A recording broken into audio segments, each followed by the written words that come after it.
Hi, welcome back. I'm taking advantage of a little lull in the rain. We've had rather a lot of it lately, so the garden is looking very green and by no means complaining. We love our rain, but I thought it'd be nice to get into the garden to film this week after last week's indoor session when I told you the famous, iconic Larry story and also showed you how to make an instant book. And I left you slightly cryptically, that's probably exaggerating to say the least, but I left you hanging a little bit with an idea that I've been mulling over and how they might play a part now, these instant books. I started asking myself a couple of questions. The one was, how short does a book really need to be? And the other is, could you condense your book into an instant format and in fact write your book in a way where it could be easily printed out by you, potentially the reader? And it seems to me that the answer to those two questions, obviously linked in somewhat. Firstly, a book could be really of any length. Dr. Seuss was challenged once to write a book, I believe it was with the 50 most common words in the English language. And he did. Now, obviously, the book wasn't 50 words, but it was a very short book, a very short story. So, imagining that you could pop maybe 50 words onto a small page, your instant book could be 200, 300, 400 words. Depending on handwriting, size and legibility.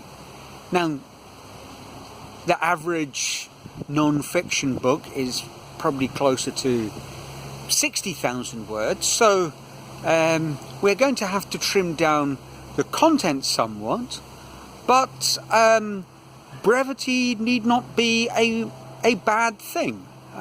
Think poetry, haikus, 3 lines, 17 syllables, and they often get the job done every bit as well as Beowulf or Gilgamesh, I'm not sure. Gilgamesh, is that it? Babylonian creation myths, who knows? But it's a damn long poem. The Odyssey, all in verse, bloody long, but a haiku gets to the point and gives you something to think about, just enough and no more. And perhaps if I was producing written words for other people's, I don't want to say edification, that would be far too grand, but sharing ideas, short would be probably more likely to be read.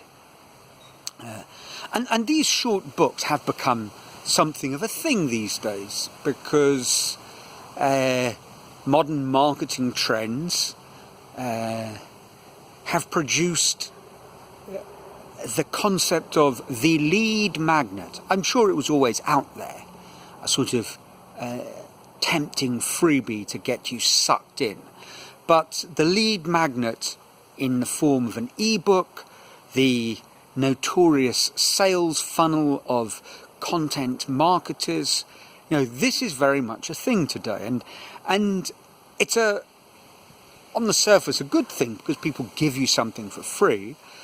But what I've found over the last couple of years is you can definitely have too much of a good thing, and I've been dragged into these, and they suck your time, and dare I say it, your soul before you know it. Your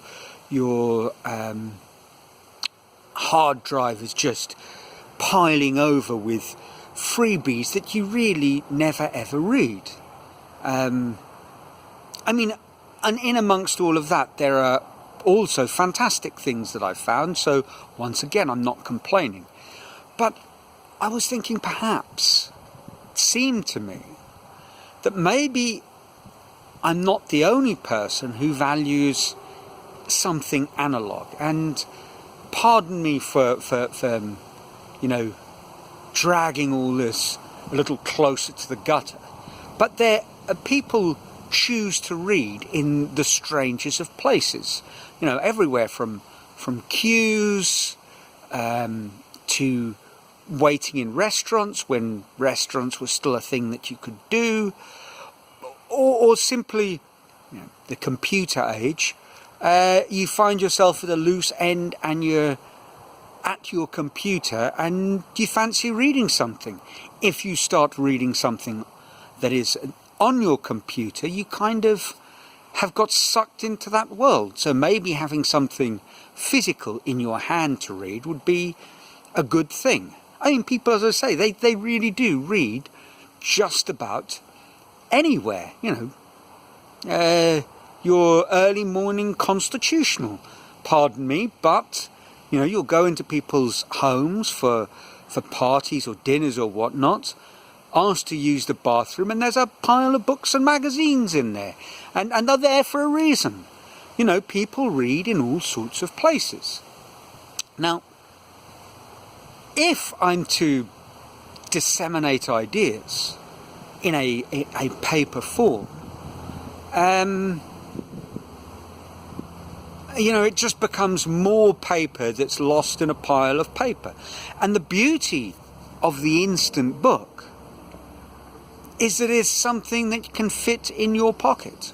I demonstrate, but my pocket is below the line of the camera. So, and I demonstrate in the top pocket, but these golf shirts don't always have them, and this one doesn't. But this is an A3 page turned into a first stage of the Zen artist. I'm sort of rereading Zen guitar, trying to sort of transmute it into my kind of art world, and thinking about how each of the different chapters what they might mean for me as a wire sculptor rather than a guitarist. And eventually the idea will be to, produce it on a sheet like this. And I suppose there's a drawback to it, to these instant book sheets, because when I send it to you, it will require some sort of work. I mean, you will have to be able to print out the sheet, and most people probably do, but some people don't have printers at home. But I think we all have access to a printer, just that it's that one little additional layer between, receiving the information and reading it, because when it's in this form it is easily readable, but obviously when it's in that form, much of it is upside down, which detracts a little from the reading pleasure. So you would have to print it out, and of course then you'd have to do some folding and make a little tear or a cut and produce the instant book. Now, it is extra work, and from that point of view, my friends, the content marketers, will tell you that you're one click away from being completely ignored. The less clicks, the more likely to have engagement.